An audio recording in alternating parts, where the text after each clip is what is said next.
সবাই তাকে সম্মান করবে। ধুলাবালি পরে মধু যেমন নষ্ট হয়ে যেতে পারে মাছে করে, তেমন একটা নারীকে খোলামেলা অবস্থায় ঠিক রাখাটা ঠিক না। তুমি আসলে ঠিক কথাটাই বলেছো। সেদিন মনে আছে যখন তুমি আর আমি ঘুরছিলাম, একটা ছেলে আমাকে বাজে টন করেছিল। কুল্লু নাফসিন যায়কাতুল মাউত, সমস্ত প্রাণীতে মৃত্যুবরণ করতে হবে।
একটা কথা বলি, বলো। আমি না তোমাকে খুব ভালোবাসি। সত্যি? কেন বিশ্বাস হয় না? আমি তোমাকে অনেক জিজ্ঞেস করি। আর শোনো, এই যে এই সুন্দর প্রকৃতির মাঝেও না কোনো কিছুই দেখতে ইচ্ছে করতেছে না। তাহলে তুমি যে অনেক সুন্দর তার চেয়ে। তুমি না সবসময় খালি মজা করো বুঝছো? আরে এটা মজা না, সিরিয়াস। সিরিয়াস না? সবকিছু তোমার সিরিয়াস। আমি তোমাকে নিয়ে সবসময় সবকিছুতেই সিরিয়াস থাকি। আমি না সবসময় তোমার সঙ্গে এরকমই থাকতে চাই। আমি চাই সবসময় তোমার সাথে ঘুরবো ফিরবো মজা করবো। সারা জীবনে এমন থাকবা তো? হ্যাঁ, আমি সারা জীবনে এমন থাকতে চাই। প্রমিস? প্রমিস। আলহামদুলিল্লাহ, আল্লাহ তাআলার দরবারে লাখ কোটি শুকরিয়া যে আল্লাহ তাআলা আমাদেরকে দ্বীনি মজলিসে বসার মতো তৌফিক দান করেছেন। সে আল্লাহ তাআলার দরবারে লাখ কোটি শুকরিয়া আদায় করি সবাই মিলে আলহামদুলিল্লাহ। আল্লাহ তাআলা যে আমাদেরকে দুনিয়াবি কাজ থেকে ফারাক করে আমাদেরকে দ্বীনি মজলিসে বসার মতো তৌফিক দান করেছেন, সে আল্লাহর দরবারে শুকরিয়া আদায় করি। এবং অন্য অন্য কাজ থেকে ফারেক করে আমাদেরকে দ্বীনি মজলিসে বসার তৌফিক দান করেছেন। আল্লাহ তাআলা দুনিয়াতে মানুষ সৃষ্টি করেছেন একটা উদ্দেশ্য নিয়ে, এবং মানুষকে দুনিয়াতে সৃষ্টি করার আগ মুহূর্তে থেকেই আল্লাহ তাআলা আমাদেরকে পরীক্ষা নেওয়ার জন্য দুনিয়াতে পাঠাইছেন। কুল্লু নাফসিন যায়কাতুল মাউত, সমস্ত প্রাণীতে মৃত্যুবরণ করতে হবে। তেমনি ভাবে আমাদের সকলকেও মৃত্যুর জন্য প্রস্তুতি নিতে হবে। এমন প্রস্তুতি নিতে হবে যেন আমরা দুনিয়ার বুক থেকে জান্নাত হাসিল করতে পারি। আল্লাহ তাআলা আমাদেরকে বেশি বেশি নেক আমল করার মতো তৌফিক দান করুন, এবং এর পাশাপাশি আমাদেরকে দুনিয়াবি যে দুনিয়ার ক্রিটিক্যাল আছে এর মধ্যে থেকে আমাদেরকে আখিরাত মুখী হওয়ার মতো তৌফিক দান করুন। এবং এছাড়াও দুনিয়ার বুক থেকে যেন জান্নাত অর্জন করতে পারি। আর মারউ মা মান আহাব্বা ইলাইহি, আমাদেরকে যার সাথে যার মহব্বত তার সাথে তার কিয়ামত। তেমনি ভাবে আমাদেরকে হুজুর সাল্লাল্লাহু আলাইহি ওয়াসাল্লামের দিকে ফলো করতে হবে, তাকে আমাদের করতে হবে, আয়না স্বরূপ বানাইতে হবে। সে যেভাবে জীবন গড়ে গেছেন, সে যেভাবে বলে গেছেন জীবনকে চালাইতে, সেভাবে চালাইতে হবে আমাদেরকে। এবং আমাদের বাড়ির আহাল পরিবার যারা আছেন মা বোন যারা আছে বাসাইতে তাদেরকেও দিনের দিকে ডাকতে হবে, তারা যেন বিপর্দ হবে না আসলে, তারা যেন আমাদের থেকে যেন শিক্ষা নিতে পারে। আগে আল্লাহ তাআলা বলেছেন, আল্লাহ রাসূল বলেছেন, আগে তুমি ঠিক হবে তারপর তোমার আহাল পরিবারকে বাঁচাও। সেজন্য আমাদেরকে আগে নামাজ হতে হবে, এরপরে আমাদের আহাল পরিবারকে তাদেরকেও নামাজের দিকে ডাকতে হবে, তারা যেন বাসায় থেকে যেন নামাজ পড়তে পারে এবং পর্দা মেনে চলতে পারে। এইভাবে তারা যেন জীবনযাপন করতে পারে, যেন সম্পূর্ণভাবে যেন ইসলামের দিকে থাকে সবসময়। নামাজের যেগুলো আল্লাহ তাআলা বলে, আল্লাহ রাসূল বলেছেন নামাজ যেভাবে পড়তে সেভাবে নামাজ পড়তে হবে, এবং সবসময় মেয়েদের বলছেন পর্দা করতে, তারা যেন সবসময় যেন পর্দা করতে পারে, তারা পর্দার উপরে যেন সবসময় থাকে, বেপর্দা হবে যেন রাস্তাঘাটে চলাফেরা না করে। অনেকেই দেখা যায় রাস্তাঘাটে চলাফেরা করে একবার বেপর্দা হবে। আমাদের মা বোন যারা আছে তারা এরকম ভাবে চলাফেরা করে। আমাদের এমন ভাবে করতে হবে যেন বাড়িতে মা বোনরাও যেন দিনের উপর থাকে এবং পর্দার উপর যেন বেশি গুরুত্ব দেয়, সেগুলো আমাদেরকে খেয়াল করতে হবে। আমাদের বাসার সবাইকে খেয়াল করতে হবে যে তারা যেন পর্দার উপর যেন থাকে। আমাদের মহল্লার অনেকেই আছে রাস্তা দিয়ে চলাফেরা করে, মসজিদের পাশ দিয়ে চলে যায়, আজান হয়ে গেছে তারপর মসজিদের পাশ দিয়ে চলে যায়, কিন্তু তারা নামাজে আসে না। তাদেরকে নামাজে নিয়ে আসতে হবে, আমাদেরকে তাদের দিনে দাওয়াত দিতে হবে, তারা যেন দিনে আসে, নামাজ পড়তে আসে, নামাজ আদায় করে, এমন আমাদের চিন্তা ফিকির করা লাগবে। তারা যেন চলে না যায়, অন্যদিকে চলে যায়, দুনিয়ার কাজে যাতে না চলে যায়, নামাজের সময় যাতে নামাজে আসে। সেজন্য আমাদের সকলের কাজ হলো সবাইকে দাওয়াত দিয়ে নামাজে নিয়ে আসেন। এই বলে আমরা সংক্ষিপ্ত আলোচনা শেষ করতেছি। চলো আমরা সবাই দাওয়াত দিতে যাই, সবাইকে মসজিদমুখী করি, যারা মহল্লার মুরব্বী আছে তাদেরকে মসজিদমুখী করি, চলো যাই।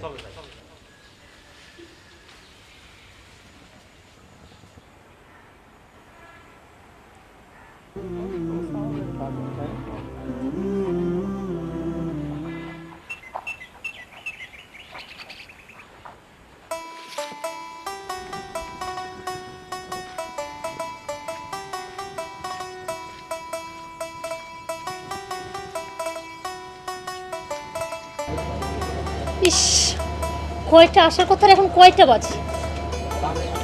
1.5 ঘন্টা যাবৎ বসে থাকা যায় নাকি? এটা ফালতু লোক, কোনো কমন সেন্সই না।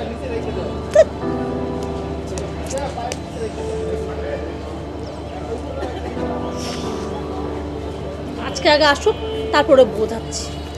কি গো? হাই, কয়টা বাজে এখন? কয়টা বাজে? তুমি এমন করতেছো কেন? কেমন করবো? কেমন করবো? আমাকে বোঝার চেষ্টা করো, আমার কথাটা শোনো। এখন কি বলবা? তুমি তো রোজ রোজ একই কথা বলো। হ্যাঁ, একটা দিনও তো দেখলাম না যে তুমি ঠিক টাইম মতো আসলা। তোমার সমস্যা কি?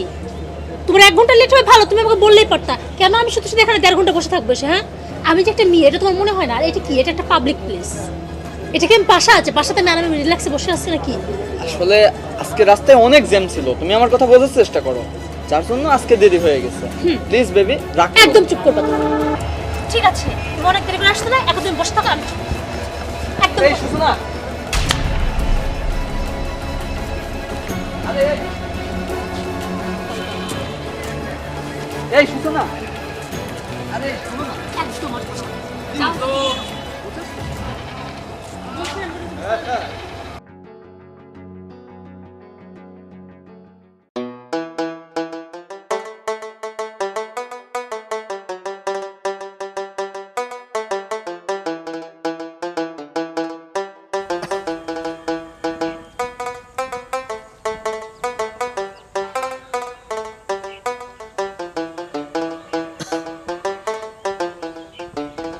আসসালামু আলাইকুম।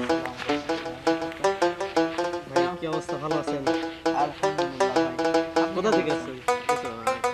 ভাই এই তো রেল স্টেশনের পর থেকে আসছি। আমি তো আসলাম মসজিদ থেকে একটু দিনে দাওয়াত দেওয়ার জন্য। ভাই কোথায় গেছিলেন? ভাই রেল স্টেশনের ওখানে গেছিলাম। আপনাকে দেখলাম রেল লাইনের ধারে বসে একটা মেয়ের সাথে কথাবার্তা বলতেছেন, এগুলো আসলে ভাই দেখা হয়েছিল তো বান্ধবী, তার জন্য আর কি একটু কথা বলছিলাম। আল্লাহ তাআলা তো কোরআনে বলেছে আযান পড়লে পারে নামাজের দিকে আসো। আযান পড়ার সাথে সাথে কোনো কাজ কাম সব কিছু ছেড়ে দিতে হবে, নামাজের দিকে আগ্রহ মানে নামাজের দিকে আসতে হবে। যত কামই থাক নামাজের দিকে আসতে হবে। আর তুমি কি করেছো, রেল লাইনের ধারে কেন এসে তখন কথা বলছো? আমি দুপুরে রেল স্টেশনের পাশ দিয়ে আসতেছিলাম, তো আপনাকে দেখলাম ওখানে একটা মেয়ের সঙ্গে কথা বলতেছিলেন। আসলে উনি কে ছিল? ভাই আমার বান্ধবী হয়, একসঙ্গে পড়তাম তো, এই জন্য আর কি। আসলে ইসলামে তো এভাবে তো মেলামেশা করা হারাম, অবৈধভাবে মেলামেশা করা হারাম। আপনি তো একটা মেয়ের সঙ্গে কথা বলতেছিলেন, এটা তো হারাম। এটা কি ঠিক হয়েছে আপনার? না ভাই, আসলে আমার তো ঠিক হয়নি। ঠিক হয়নি। তাহলে আমাদেরকে বেশি বেশি ভালো কাজ করতে হবে। এটা তো মানে এটা তো নামাজ পড়েন না আপনি, তারপরে আবার এখানে আপনি একটা অবৈধভাবে একটা মেয়ের সঙ্গে কথাবার্তা বলতেছিলেন। আলমার ওমান হাব্বা ইলাইহি, আল্লাহ রাসূল বলেছেন যে যার সাথে যার মহব্বত তার সাথে তার কিয়ামত। আপনি ওনার সঙ্গে ছিলেন, আপনি ওনাকে পর্দাশীল বানান। আসলে যার সাথে যার মহব্বত তার সাথে তার কিয়ামত। যেহেতু আপনারা ওনার সাথে সারা জীবনের জন্য করতে চাচ্ছেন, মানে সারা জীবনের জন্য যেহেতু ওনাকে সঙ্গিনী করতে চাচ্ছেন, তাহলে আপনি ওনাকে দিনের পথে নিয়ে আসেন, দিনদার বানান, নেককারিনী বানান। আপনিও নেককারিনী, আরো নেককার হন, আরো বেশি বেশি নামাজ আযান হওয়ার সঙ্গে সঙ্গে মসজিদে যাবেন, নামাজ আদায় করবেন। ওনাকেও পর্দাশীল নেককারিনী বানাবেন, ওনাকেও ইসলামিক দিক দিয়ে অনেক করবেন। এভাবেই যেন আপনাদের জন্য আখেরাতে যেন আমরা চাচ্ছি আপনি আখেরাতের ফসলটা দুনিয়া থেকে কামাই করে নিয়ে যান। এই জন্য চলেন ভাই, আজান হচ্ছে, আমরা নামাজে যাই। জি ভাই, আলহামদুলিল্লাহ। হ্যাঁ ভাই, আমি পর্দার উপরে হাদিসের বই আমার বাড়িতে মনে হয় আছে, সমস্যা নেই, আমি ওকে বোঝাবো। হ্যাঁ, ওটা তাহলে বলুন। আর ভাই আজান হচ্ছে, আমি নামাজ পড়বো অবশ্যই। আমি বাড়ি থেকে কাপড়টা চেঞ্জ করে আসতেছি। আচ্ছা ঠিক আছে, তাহলে আসি। আসসালামু আলাইকুম। ওয়ালাইকুম আসসালাম।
হ্যালো।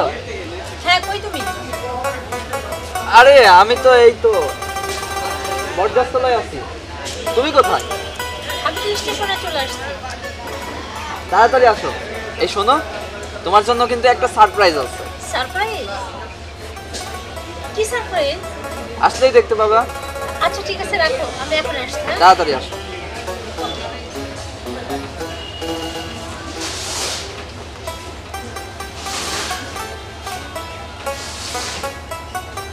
সারপ্রাইজ। এই, এইটা তোমার সারপ্রাইজ না? এমন বলতেছো কেন তুমি? কি ড্রেস পরছো তুমি? হ্যাঁ, কেন পাঞ্জাবি সারপ্রাইজ? পরছি। পাঞ্জাবি পরে একটা সারপ্রাইজ দে? পাগল হয়ে গেছে নাকি? তোর মাথা ঠিক আছে? আচ্ছা, এই লম্বা জামা টুপি এগুলাই তো রাসূলের সুন্নত, এগুলা ঠিক না? হ্যাঁ, এগুলা ঠিক, বাট আমার কাছে এগুলা ঠিক না। শোনো, এরপর যখন আমার সঙ্গে দেখা করতে আসবে না, এগুলা খুলে আনবে। আরে ভাবতে পারতেছি না, তুমি এই ড্রেস আপ পরে আসছো আর সারপ্রাইজ সারপ্রাইজ বলতেছো। এ কি, তুমি একটা হুজুর সাজছো? এগুলা কি? হ্যাঁ, এই টুপি পরে আমার দেখো। সঙ্গে দেখা করতে আসছো? তুমি এই টুপিকে অবমাননা করবে না। এই শোনো, তোমার হুজুরকে দেখাতে হলে বাইরে যা দেখো, আমি তোমার গার্লফ্রেন্ড। হ্যাঁ, এই হুজুরকে দেখতে আসলে আর এই ড্রেসে কি তোমার আমার সঙ্গে মানায়? পাগল হয়ে গেছো তুমি? প্লিজ শোনা, দেখো এই ড্রেসটাই সুন্নতের ড্রেস। লম্বা জামা টুপি এগুলাই তো সুন্নত। বাবা, আর তুমি যেটা পড়ছো এটা কি ঠিক? তুমি বলো। দেখো আমি যথেষ্ট ভালো ড্রেস পরছি। আমি কি কি জামা পরছি? আমি তো সুন্দর একটা 3 পিস পরছি নাকি? আমি তো টি শার্ট প্যান্ট পরি নাই যে তুমি এরকম কিছু বলবা। প্লিজ পর্দা করো। আর শোনো, এই যে গিফটটা রাখো, দেখো এইখানে আছে পর্দা নিয়ে বিভিন্ন হাদিস। এটা পড়লে তুমিও বুঝতে পারবা পর্দার কি গুরুত্ব। আচ্ছা ঠিক আছে, গিফটটা তুমি দিলে আমি নিলাম, ওকে দেখবো। তবে হ্যাঁ, এই অবস্থা থেকে তো আমি তোমার সঙ্গে ঘুরতে পারবো না। তুমিও পর্দা করবা, আর আমি যে ড্রেস পরছি এই ড্রেসই থাকবে। এই শোনো, এসব ফালতু পেশাল আমার সঙ্গে পেরো না তো। এই হুজুরগিরি না বন্ধ করো, আগে যেমন ছিল ঠিক তেমনটা আসো। আর আমার সামনে ভবিষ্যতে এই ধরনের ড্রেস পরে আসবা না। গিফটটা আমি নিতাম না, নিহাতি তুমি দিছো তাই আমি গিফটটা নিলাম। এরকম করতেছো কেন তুমি? আশ্চর্য, তোমার কি মাথা খারাপ হয়ে গেছে নাকি? এটা কি খারাপ? না, খুব ভালো ড্রেস। তবে এটা যখন তুমি মসজিদে নামাজ পড়তে যাবো তখন ঠিক আছে, আমার সঙ্গে যখন দেখা করতে আসবে তখন ঠিক নেই। আচ্ছা আমার কথা শোনো, অনেক হয়েছে। হ্যাঁ, আগে যদি জানতাম এটাই তোমার সারপ্রাইজ তাহলে আসতামই না। এই টুপিটা খোলো, চলো ওইদিকে যাবো। চলো। তুমি টুপি খুলে দিচ্ছ? এটা পকেটে রাখো। হ্যাঁ, ফাজলামি বন্ধ করো, পকেটে রাখো। চলো আমার সঙ্গে। শোনো না, আমি যেটা বলছি সেটা ঠিক। হ্যাঁ, আমার সঙ্গে দেখা করে আসার সময় এই পাঞ্জে করবো। চলো সামনে চলো, একটা কথা হবে।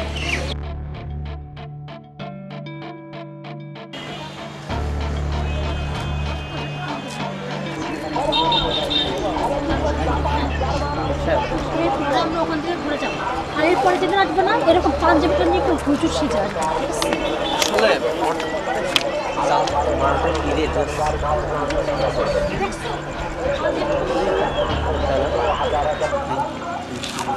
সালা মালটা দেখছিস? জোস মাল রে সালা। দেখছো ওরা কি বাজে কমেন্ট করলো? আরে ওরা তো বাজে কমেন্ট করবে, তুমি বাজে কমেন্ট করো তাহলে তো ওটা ওদের দোষ। হ্যাঁ, এখন আমার পোশাকের দোষ হলো না। এই জন্যই তো তোমাকে বললাম পর্দা করাটা জরুরি। আচ্ছা, এরপর একদিন পর্দা করে দেখবো, তখন দেখে ছেলেরা আমাকে টন করে। তাই দেখো, আসো।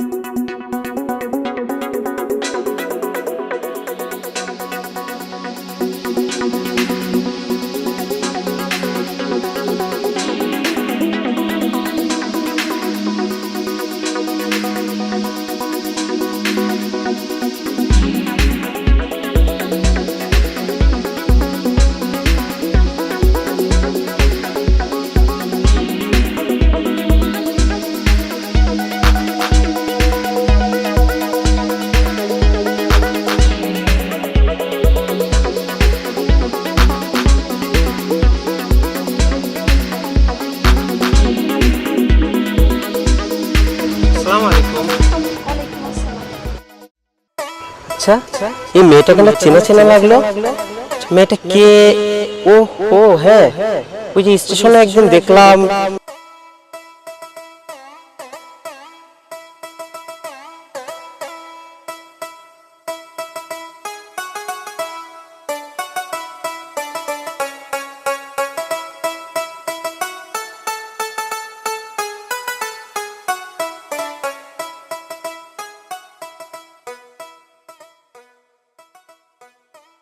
আসসালামু আলাইকুম।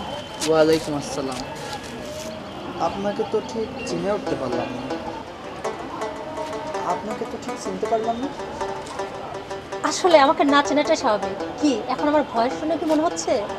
আরে তুমি? হ্যাঁ আমি। আমি তো সারপ্রাইজ দেবো। আসলে তোমাকে সারপ্রাইজ দেওয়ার জন্য আমি ড্রেসটা পরিনি। কিন্তু তোমার এত পরিবর্তন। আসলে সব কিছু হয়তো তোমার জন্য সম্ভব হয়েছে। তুমি আমাকে একটা বই দিয়েছিলে, মনে আছে? হ্যাঁ। বলেছিলে বাড়ি গিয়ে বইটা পড়ো। হঠাৎ ভাবলাম বইটা একটু পড়েই দেখি, এত যখন রিকোয়েস্ট করলাম তো বইটা পড়ে দেখতে পেলাম সেখানে আসলে ইসলামে যেটা নিয়ম আছে, পর্দা ছাড়া মেয়েদের বাইরে যাওয়া উচিত না। আসলে সত্য কথা বলতে কি জানো, যেমন এক বয় মধু খোলা অবস্থায় রাখলে মাসিকে তুমি যতই বারণ করো, যতই তাড়াও, মাসি কিন্তু মধুর কাছে আসবেই। আর মধুটাকে যদি আটকায় রাখো তাহলে দেখবা মাসিকে তাড়ানোর কোনো চিন্তাই থাকবে না। হ্যাঁ, তাই সেটাই। একটা নারী ওই মধুর মতো, তাকে যদি পর্দা করে রাখা যায় তাহলে দেখবা সবাই তাকে সম্মান করবে। ধুলাবালি পরে মধু যেমন নষ্ট হয়ে যেতে পারে মাসি করে, তেমন একটা নারীকে খোলামেলা অবস্থায় ঠিক রাখাটা ঠিক না। তুমি আসলে ঠিক কথাটাই বলেছো। সেদিন মনে আছে যখন তুমি আর আমি ঘুরছিলাম, একটা ছেলে আমাকে বাজে টন করেছিল। আমি তোমাকে বলেছিলাম, তুমি আমাকে কি বলছিলা, এরকম ড্রেস আপ করলে ছেলেরা তো টন করবে। আসলে আর এই জন্য ভাবলাম যে আমি পর্দা করে বাইরে বের হয়ে দেখি কী হবে। সবচেয়ে আচ্ছা যে বিষয়টা জানো, কি ওই যে ছেলেটা যে আমাকে টন করেছিল, আজকে না সেই ছেলেটা আমাকে দেখে ছালাম দিল। আমি তো পুরাই অবাক। এখন নাকি? হ্যাঁ, এখন আমি বুঝতে পারলাম আসলে প্রত্যেকটা মুসলিম মেয়ের উচিত পর্দা করে চলা। তাহলে পর্দার মর্যাদাটা তুমি বুঝতে পারছো? এই হ্যাঁ। আলহামদুলিল্লাহ। আসলে সব কিছুই উপরওয়ালার ইচ্ছা। আর হাজার হাজার শুকরিয়া এই সৃষ্টিকর্তার কাছে, যিনি আমাকে হেদায়েত দান করেছেন, সঠিক পথে পথ চলার তৌফিক দিয়েছেন। আচ্ছা যাই হোক, আসলে তোমাকে একটা কথা বলতে হবে। তুমি তো আমাকে ভালোবাসো, আর এভাবে ইসলামে না একটা ছেলে মেয়ের এভাবে দেখা করাটা উচিত না। আর আমাদের যথেষ্ট বিয়ের বয়স হয়েছে, তাই বলি কি, যদি সত্যি তুমি আমাকে ভালোবেসে থাকো তাহলে আমার বাবার কাছে বিয়ের প্রস্তাব দিবে। তারপর তো আমাদের দেখা সাক্ষাৎ কথা বলতে কোনো সমস্যা হবে না। তাহলে আজকের মতো আসি। আসসালামু আলাইকুম। ওয়ালাইকুম আসসালাম।